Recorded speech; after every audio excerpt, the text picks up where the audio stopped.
How about it? Was that really your first motorcycle you ride? No, I said in third grade I rode a Suzuki 50 one time. Have you seen a Suzuki 50? No. No, seriously, about this tall, about as big as a tricycle. But no, that's the first time. I practiced last night. I practiced some tonight before I actually did it. Whose idea was it to wear the chaps? It wasn't mine. No, they told me I need to look like a biker for whatever reason. So I tried to do what they asked me to do. With practice tomorrow, starting tomorrow, what do you think the biggest challenge? Obviously, it's early, season just gets started, but for this team, have you envisioned kind of challenges or what kind of? Well, I think our biggest challenge will be scoring. You know, tonight the guys actually made shots. You know, and if we shoot the ball like that, we'll be fine. But you're not going to shoot the ball like that every night. Do you have enough people that you can actually go to when guys aren't making shots? But I think scoring will be the biggest challenge, and then defensively we have to be good. You have to be great, not good. And you know, last year we weren't great. We were good defensively, but we were really good offensively. And this year we probably need to flip it a little bit. We need to be great defensively. But what kind of explanation did you get from the NCAA about Ben and Jamari? Well, you know, this is something that we've known, and I just haven't shared it for a couple of weeks because, you know, we're still holding out hope. You know, appeal, then another appeal, then another appeal, and it just hadn't worked out. You know, the NCAA has legitimate reasons why the ruling is what it is. I mean, we know that. We don't agree with the reasons, but we're not saying that we're right and they're wrong. We agree to disagree. But they've been good and responsive and upfront and telling us the situation for the most part, and we're not happy with it at all. I'm not. I don't think it's right. You know, when we recruited these kids, we thought they were both full qualifiers without question, and we find out that there's some potential issues, which we don't disagree with them thinking that, because we can see where they could say that. It was unknown to us at the time, but certainly getting into it, you know, these are really good young men, and we feel like they proved themselves to be a full qualifier status, and they see it differently. So we fought hard, didn't win, and you know, this won't be the last time that we fight and lose, and it certainly won't be the only, and we'll certainly fight again in the future and win.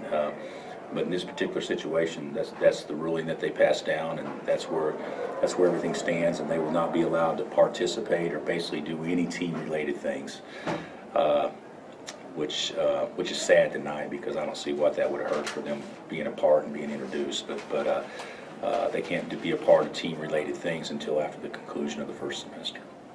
How much more challenging did this season become with that news today? Well, it wasn't today. Oh, right. I told you guys today, but no, our season, you know, it's going to be hard this year and a challenge to win the league, no question.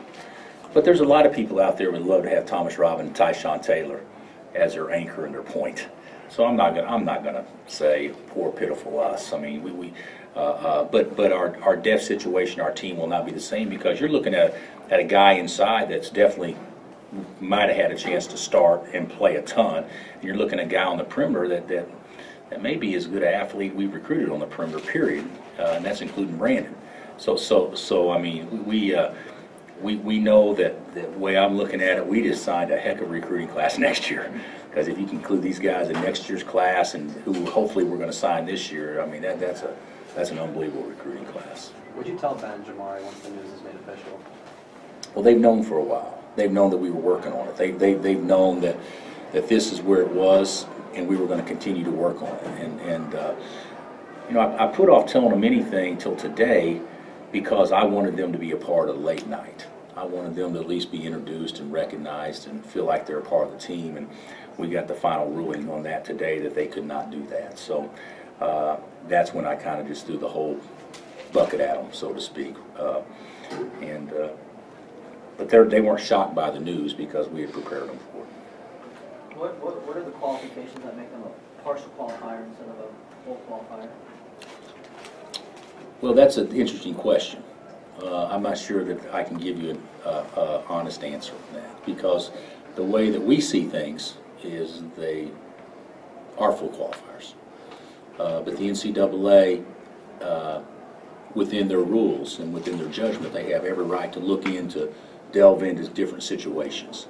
And after diving into different situations, they come up with some different conclusions than what we had. So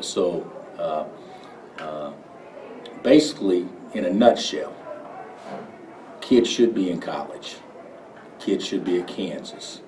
Kids should be working on their academics, but they just feel like they should have to focus strictly on their academics for a semester. That's basically it in a nutshell. Which players in particular do you think their role is going to expand a bit more now that Ben and Jamari are out of the rotation? You know, we got 10 on scholarship, so all of them. I'm not gonna. I mean, it's not like you have Cole tweaks his ankle. Well, you can put Robinson can become your first guy off the bench. And we can start Markeith. I mean, we don't have situations like that. They all have to contribute, and they'll all get an opportunity to contribute. So I don't know who it'll be, but when you look at our core group of guys, and you guys may feel differently than me, we've always been a team that's been an equal opportunity team. Open man, take the open shot. You got 5 players that can all pass, catch, field, and the reserves. You don't take a step backwards when you reserve. Our team's not going to be that much different, other than Tyshawn, you and Elijah are going to take twice as many shots as everybody else, and nobody can shoot it until Thomas touches it. So now it's not. Now we're coaching like the majority of all coaches in America coach. Okay, play through your best players. We've been so fortunate here. We've had 5, 6, 7 best players. So it's just going to be a little bit different. But I think that's kind of a challenge and exciting. We're not going to change how we play. We just may tweak it a little bit. Our philosophy won't change, but we may tweak it a little bit. We may play a little bit faster in certain situations, then play a lot slower in certain situations to make sure we have a chance to take advantage of Tyshawn touching the paint. You guys saw tonight that dude can get to the paint. Well, why would we let somebody shoot it before he has a chance to get to the paint? I mean, so that would be a little bit different thinking. Not saying all the time, but that's Thomas can get fouled. So why would we want somebody pulling a jumper before he has a chance to get fouled? And then play behind those things. So it'll be a little bit different, but I think that's what's going to make it fun, challenging, and I think it's going to be a fun team to coach. I think it's going to be a really fun team to coach. Coach, will the defensive philosophy have to undergo a similar shift? No, that's one thing we won't change.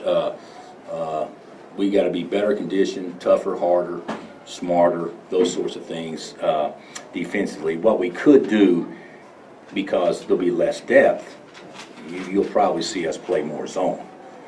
But philosophically, it's not going to change. I mean, we still believe defensively we cannot give up.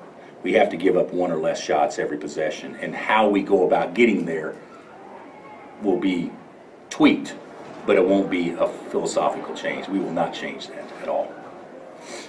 Did those guys have to go before the Big 12 faculty reps? Yes, Braden yes. did? What was the difference, like Braden and them? Well, I wasn't in on that call at all, but I would say, some things that were thrown at us allowed the Big 12 to rule on Jamari and Ben before they got the information on Braden to rule on Braden. And it wasn't our fault, it wasn't anybody's fault, it's just the circumstances. So Braden was a little later getting in. That may have been the difference, I don't know. Anything else?